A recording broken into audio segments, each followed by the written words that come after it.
अच्छा, अब हम लोग पढ़ रहे हैं रिब्स के बारे में। ठीक है, रिब्स बेसिकली हमारे पास होती हैं 12 इन नंबर। ठीक है, वो भी टिपिकल एंड एटिपिकल होती हैं। ठीक है, टिपिकल रिब्स जो होती हैं वो होती हैं 3, 4, 5, 6, 7, 8 एंड 9। ठीक है, 3 to 9।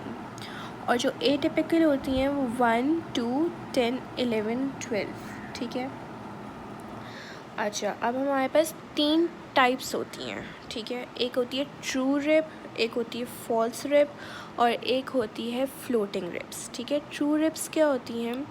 ट्रू रिब्स 1 to 7 होती हैं। ठीक है, फॉल्स रिब्स होती हैं 8 to 10 और फ्लोटिंग रिब्स जो होती हैं वो 11 and 12 होती हैं। ठीक है, ट्रू रिब्स में क्या होता है कि इनका जो इनका एंटीरियर एंड और पोस्टीरियर एंड, ये देखो, ये इसका एंटीरियर एंड है और ये इसका पोस्टीरियर एंड है, ये दोनों आर्टिकुलेट करते हैं। लेकिन फॉल्स रिब में क्या होता है कि ये डायरेक्टली आर्टिकुलेट नहीं करता। ठीक है, ये जुड़ते हैं 7 से और फिर आर्टिकुलेट करते हैं। ठीक है, और फ्लोटिंग रिब्स में क्या होता है, ये देखो, ये रही फ्लोटिंग रिब्स, ये 11 है और ये 12 है।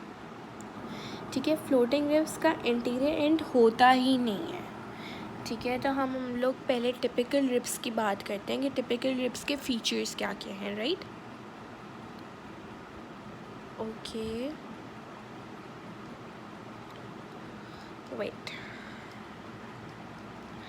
ये हमारी टिपिकल रिब्स हैं। ठीक है, अब टिपिकल रिब्स के बेसिकली 2 एंड्स होते हैं जहाँ कॉस्टल कार्टिलेज अटैच होगी।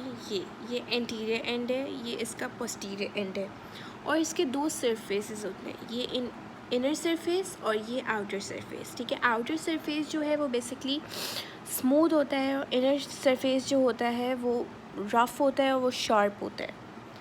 ठीक है, अच्छा, और इसके 2 बॉर्डर्स हैं, अपर बॉर्डर एंड वो लोअर बॉर्डर। ठीक है, या तो सुपीरियर या इन्फीरियर कह सकते हो।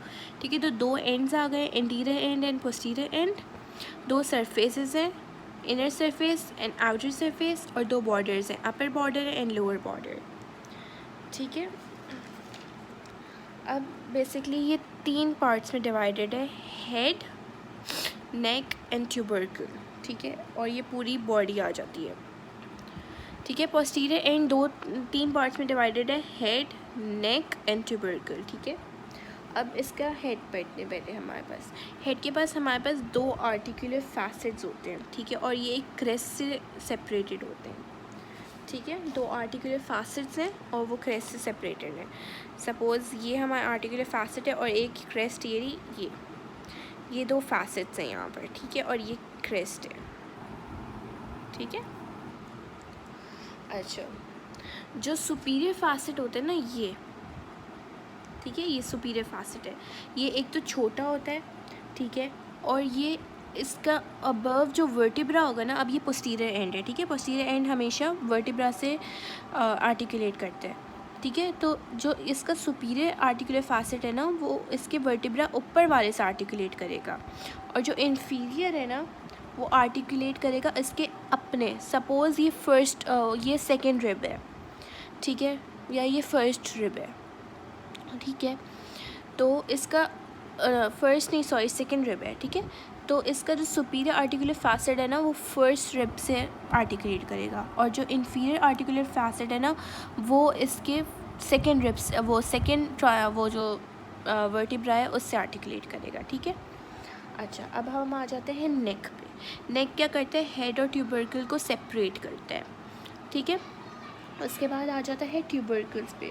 ठीक है, ट्यूबरकल के 2 रीजन्स होते हैं, articular part and non articular part. ठीक है, आर्टिकुलर पार्ट में बेसिकली यहाँ पर एक फैसेट होता है जो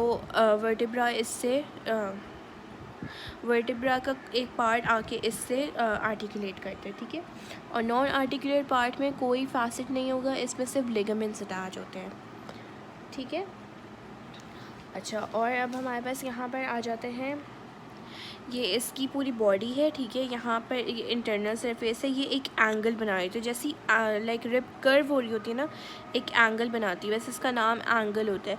और यहाँ पर एक कोस्टल ग्रूव है, यहाँ से ना नर्व्स और आर्टरीज़ वगैरह पास होती हैं सारी, ठीक है। इसके बाद हम लोग आ जाते हैं एटिपिकल रिब्स में, ठीक है। एटिपिकल रिब्स में होती कौन कौन सी हैं? फर्स्ट, सेकेंड, 10, 11 एंड 12, ठीक है। अब हम लोग पहले बात करते हैं फर्स्ट रिब की, ठीक है। फर्स्ट रिब ये रही, अब ये देखो कितनी डिफरेंट है ये, ठीक है। फर्स्ट रिब में, अच्छा फर्स्ट रिब में क्या है, ये शॉर्टेस्ट होती है सबसे ज़्यादा और बड़ी भी होती है, वाइड भी होती है, ठीक है। अब इसकी जो शाफ्ट है ये बहुत फ्लैट है, ठीक है। इसका हेड जो है स्मॉल और राउंडेड है, नेक भी राउंडेड और इलोंगेटेड है। हमने उसमें देखा था कि उसकी नेक बहुत छोटी सी थी, ठीक है। अच्छा, इसका जो एंटीरियर एंड होगा ना वो बिग होगा और पोस्टीरियर एंड जो होगा वो स्मॉल होगा, ठीक है। उसके बाद इसके पास एक ट्यूबरकल आ जाता है, बहुत शॉर्ट ट्यूबरकल आ जाता है जिसको हम कहते हैं स्क्लेनी ट्यूबरकल। और इसके पास दो ग्रूव्स होती हैं, anterior groove and posterior groove. Anterior groove में हमारे पास वो सबक्लेवियन वेन पास होती है और पोस्टीरियर ग्रूव में हमारे पास होती है सबक्लेवियन आर्टरी। ये बहुत बहुत ज़्यादा इंपॉर्टेंट पॉइंट है, ठीक है। ये ग्रूव्स हैं, एंटीरियर ग्रूव जो है उसमें पास होती है subclavian vein and posterior groove में पास होती है सबक्लेवियन आर्टरी, ठीक है। ये एंटीरियर एंड है, ये इसकी एंटीरियर ग्रूव है, ये इसकी पोस्टीरियर ग्रूव है, ठीक है। अच्छा, उसके अलावा अब हम लोग आ जाते हैं सेकेंड रिब पे। ये हमारे पास आ गई है सेकेंड रिब, ठीक है। अच्छा, सेकेंड रिब क्या है? सेकेंड रिब ना फर्स्ट रिब से बड़ी होती है लेकिन टिपिकल रिब से छोटी होगी, ठीक है। इसका जो शाफ्ट होता है ना बहुत शार्प बेंड है, देखो ना बहुत शार्प होकर बेंड हो रहा है, ठीक है।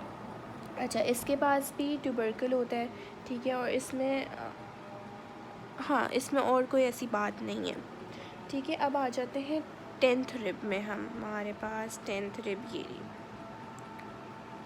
ये ऊपर वाली, ठीक है। अच्छा, ऊपर वाली में क्या होता है, जब हमने टिपिकल रिब्स पढ़ी थी उसमें था कि जो फैसेट्स होते हैं वो 2 होते हैं लेकिन 10th में 1 होता है, ठीक है।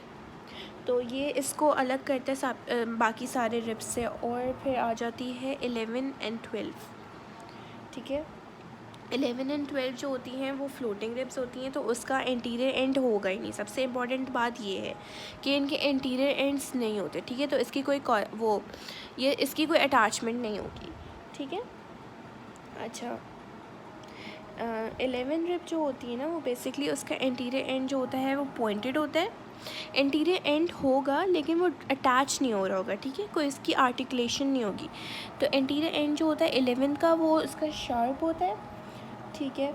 और इसके पास भी एक आर्टिकुलर फैसेट होता है रिब पे, ठीक है। और 12 रिब का क्या है? 12 रिब के पास कोई ग्रूव्स वगैरह नहीं होती और वो 11 रिब से शॉर्ट होगी, ठीक है। इधर मैं तुम्हें दिखाती हूँ, वेट, ये देखो, ये 11 है, ये वाली 11 है और ये 12 है। तो 11 लंबी है और 12 छोटी है, ठीक है। और एक और उसमें, हाँ, इसमें ये बात याद करने वाली है कि ये जो बाकी जो रिब्स होती हैं, एक सेकेंड, हाँ देखो, फर्स्ट से 7th खुद ही अटैच हो रही है स्टर्नम से, लेकिन 7 के बाद 9 तक ये ख़ुद अटैच नहीं होती बल्कि ये 7th के ज़रिए अटैच होती है स्टर्नम से, ठीक है। ये इंपॉर्टेंट बात है इसमें। अच्छा, और अब हम बात करते हैं कॉस्टल कार्टिलेजेस की, ठीक है। कॉस्टल कार्टिलेज होते हैं, ये जो ब्लू ब्लू है ना ये कॉस्टल कार्टिलेजेस हैं, ठीक है। कॉस्टल कार्टिलेज बेसिकली होते हैं हाइलीन कार्टिलेज होते हैं और ये हमारी मदद करते हैं इलास्टिसिटी में, ब्रीदिंग में हेल्प करते हैं, ठीक है। जब हम ब्रीथ कर रहे होते हैं तो हमारे रिब केज जो है वो एक्सपैंड होता है, ठीक है। तो ये रिब केज को एक्सपैंड करवाने में हेल्प करते हैं, ठीक है। और मैंने पहले ही बताया था ये जो 1st to 7th costal cartilages हैं वो स्टर्नम के साथ ख़ुद जॉइन हो रहे हैं, लेकिन 7 to 10 जितने हैं ना वो ख़ुद ज्वाइन नहीं होते, वो थ्रू 7th रिब होते हैं और एक ही कॉस्टल मार्जिन बनाते हैं, ठीक है। ये मार्जिन बन रहा है, इसको हम कहते हैं कॉस्टल मार्जिन, और इसमें कुछ भी नहीं है, ठीक है।